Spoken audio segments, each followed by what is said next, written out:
Good morning sa lahat ng mga natin sa ating YouTube channel, sa ating Facebook page yan. Ngayong araw kakatapos ko lang maligo para sa ganoon makapag-ready na tayo at baka tumawag si Marcos maya maya.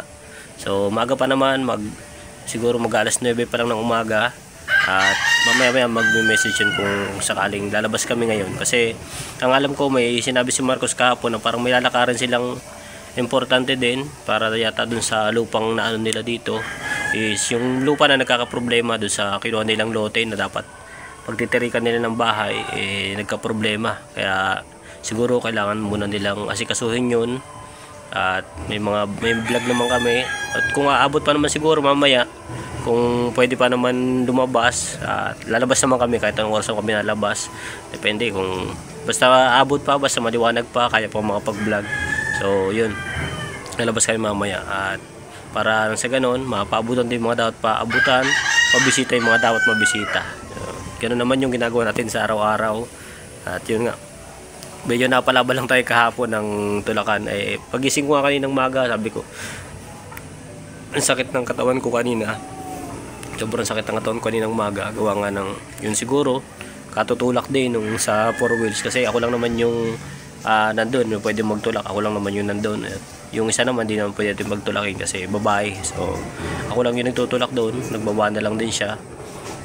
Tapos kung ano pang inano ko, para tatakbo pa ako doon, gawa ng kukuha ng mga kahoy na pang siksik sa gulong. May kuha din ako ng mga palapa ng nyug, o kaya mga bato-bato, yun. Kita nyo naman yung mga naging sakripisyo natin kahapon doon sa nangyaring pag ano namin, nabalahaw yung sasakyan, yung na halos di kami makalis doon. Mag-iisang oras kami na nandun, tagal namin nandun, hindi lang tayo makapag-video. Pero kay Marcos may kuha naman ng mga ano, kasi sobrang tagal nga namin doon, nakailang uli kami doon sa paakyat, nakailang try kami. Unang akyat namin dito kami sa bandang kanan is sobrang lambot, tumudulas yung gulong niya na walang makapitan. Kaya ang ginawa namin, inatras ulit, binaba, tapos try naman kami sa kaliwa, sa kaliwa, nag-try naman kami sa kaliwa para sa ganun, baka doon medyo matigas-tigas kasi medyo may bato doon. So subo kami doon. Ngayon naman doon naman sa mga mataas na bato naman, hindi siya nakakaahon. Kaya yun, nag-atras na naman, nagbalik na naman. Kasi yan, pauli-uli lang. Tapos pang-apat na try namin, naiakit naman namin siya hanggang kalahatian, tapos hindi na namin pinabinabang sobra. Doon na para kuha na ako ng mga bato noon, para siksikan ko na ng mga bato, ay mga palapa ng nyug. Pero yung palapa ng nyug is inalis namin, gawa ng sabi nga ni Mark madulas yun, kaya inalis namin. Naghanap ako, may nakuha akong mga kahoy doon, mga tabla, ganun. Nakakuha ako ng ganun, siyang naisiksik ko sa ilalim. At nung masiksik ko sa ilalim, yun medyo gumulong naman, tapos akit na naman sa taas, paut na naman, at may mga bato na naman. So yun, doon na naman ulit, panibago na naman tayong lagay, panibago na naman karat ng mga bato hanggang sa pautay tayo makaahon, kasi medyo mataas yung ahonin, medyo mataas siya, tapos ganun nga yung itsura, sobrang putik niya. Kaya medyo nahirapan kaming maiakyat. At nung una naman, sabi namin hindi kami nag-iisip nung una, kasi nung pababa pa lang kami doon is maganda siya, matigas siya, sobrang ano niya. So, matigas siya. Nakadaan nga kami doon na hindi malang dumudulas yung gulong. Sabi namin, goods yun, pabalik. Kaso pagdating namin sa location, doon kila Betcha, pagdating namin doon kami inabot ng ulan. Tumagal din yung ulan, siguro mga 15 minutes, ganun. Tumagal yung ulan ng 15 minutes, medyo malakas. Kaya sobrang lumambot yung lupa. Kaya pagbalik namin, yun, nahirapan na kami. Sabi namin, baka talaga may hirapan doon. Kaya, ayun, nagparatulak tayo.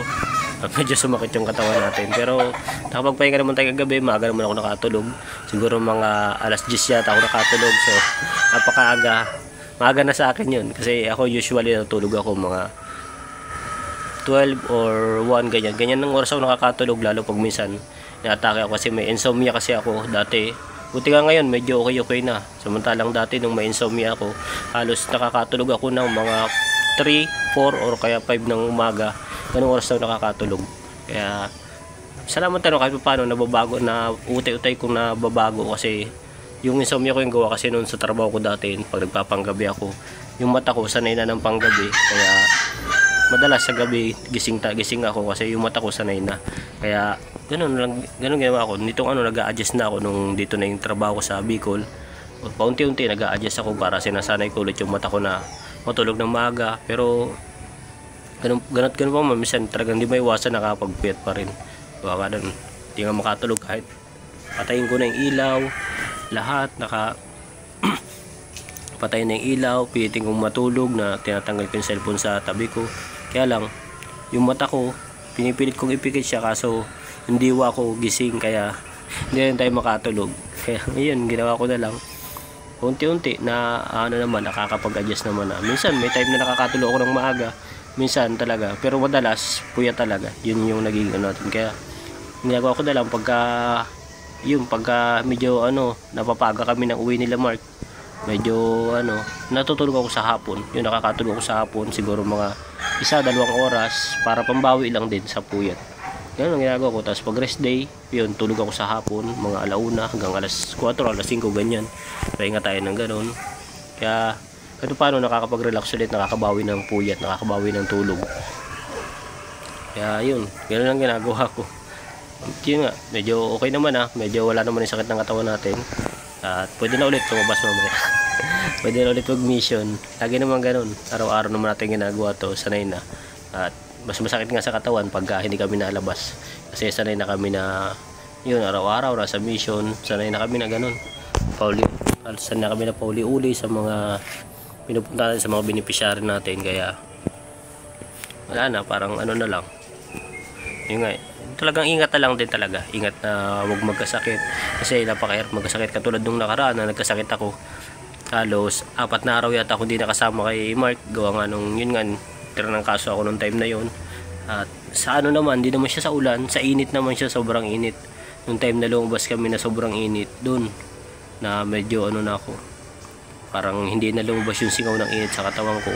Kahit niligo ko na nung time na yun, nung nakapagpahinga ako, naligo na ako para sa ganun makasingaw yung init. Pero wala, talagang may trangkaso na.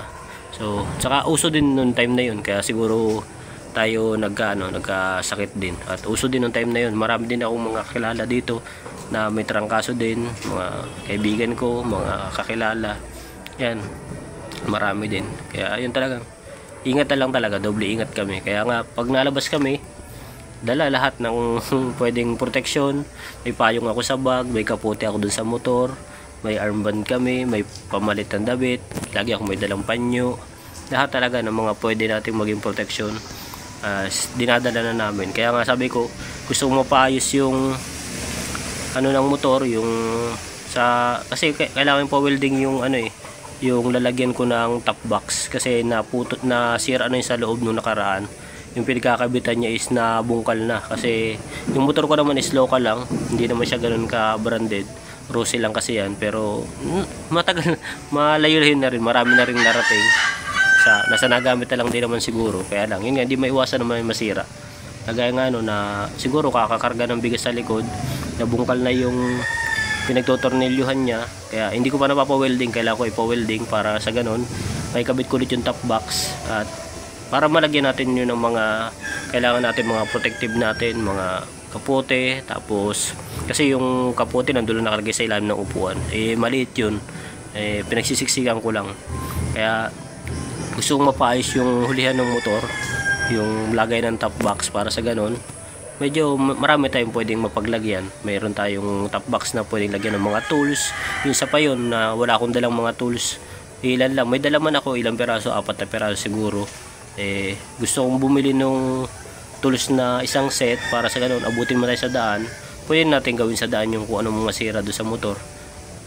Kaso wala tayong mapaglagyan kasi wala tayong top box. May top box ako pero walang pagkakabitan, hindi ko pa napapa-welding. Hindi ko pa sure kung magkano. Tinatanong ko dyan nung nakaraan yung malapit dito, kaso hindi nila din masabi kung magkano, kasi kailangan pang buksan, kailangan pang tanggalin lahat yung bearings para makita kung ano yung weldingin. So yun, siguro pag medyo may budget na tayo, papakabitan natin yun. Wala pa lang tayong budget sa ngayon.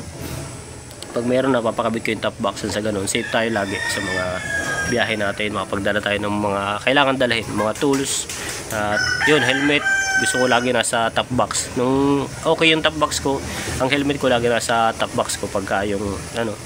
Kasi pag bigla kaming napaparuta sa malayo, ano pa rin, abala pa rin yung uuwi pa ako para kumuha ng helmet. Minsan nasa bisyo na kami. Kaya yun, gusto ko nasa top box ko na lahat ng kailangan ko. Tools, helmet, kapote, bota. Yan, isa pa yan, bota. Gusto ko lagi nasa top box ko rin para sa ganun. Pag mapasabak tayo sa mga putikan, kagaya nung nangyari dun sa mission natin kahapon na putikan, wala akong dalang bota nun. Nakasapatos ako kaya sobrang dumi ng sapatos ko. Kung may top box tayo nun, nandun lang siya sa top box yung bota. Anytime na may makadantay gano'n, magpapalit lang tayo. Palit lang ng sapatos, papalitan lang ng bota. So, yun. Tayo ng maganda. Makakapag-mission tayo ng maganda, makapagtulak ng maganda. Hindi madumi yung ating sapatos, hindi madumi ating pantalon kasi nakabota tayo. Medyo mahaba yung bota na yun, hanggang dito yun. So, goods naman siya. Kaya yun. Siguro pagka may budget na, pinag-iipunan ko naman na yan, sinusubukan ko naman. Medyo lang talaga, medyo may gastusan lang ngayon kaya hindi ko siya masikaso. Dami ko pang asikasuhin, dami ko pang gastusan sa ngayon. At enrollment na naman ng kapatid ko, ako nagpapaaral, tulong kami ng kapatid kong isa, magkatulong kami dalawa. At college student na, siguro second year na, second sem na niya ito, at second or third, basta nasa ganun lang siya, limit ko lang. At nag-fully paid kami nung kanya nung sa bayaran niya sa school para sa ganun. Makatuloy-tuloy na ng pasok, wala na siyang problema. Ang problemahin ko na lang yung allowance na lang niya, tapos yung sa kapatid ko na isa nagbibigay, sa kanya naman yung bayad sa boarding house, tapos pang grocery yung bayad sa boarding house, tapos ilang pang project. Sa akin naman nakatoka yung allowance, tapos sa tuition hati naman kami. Allowance sa akin yun, linggo-linggo ako nagpo-provide ng allowance. At yun, tapos kung ano pa yung mga kailangan niya, kasi pag nauwi, pamasahe pa uwi. At hindi pa naman siya makapag part-time kasi sabi ko mag part-time, kaso dito kasi sa amin napakahirap ng part-time kasi hindi naman to yung sobrang city talaga, kaya wala ka halos makakuha dito na part-time. Tsaka isa pa, full day din yung nagiging pasok niya, kaya nahihirapan mag part-time kasi yung pasok niya sobrang pagod na. Full day yung pasok niya, 7 to 7 yung nagiging pasok niya, kaya yun, nahihirapan mag-schedule ng pagpa-part-time. Kaya yun, suporta na lang sa allowance, kaya medyo nagigipit tayo ngayon na hindi mapaayos yung motor. Pero pag nagka-budget tayo, subukan ko maipaayos yan, yung motor, para sa ganun dala natin lahat ng kailangan natin. At yun, antayin ko na lang magtumawag si Marcos, at maya lalabas na rin tayo, at abangan nyo kung ano yung magiging mission namin ngayon, kung saan na magpupunta.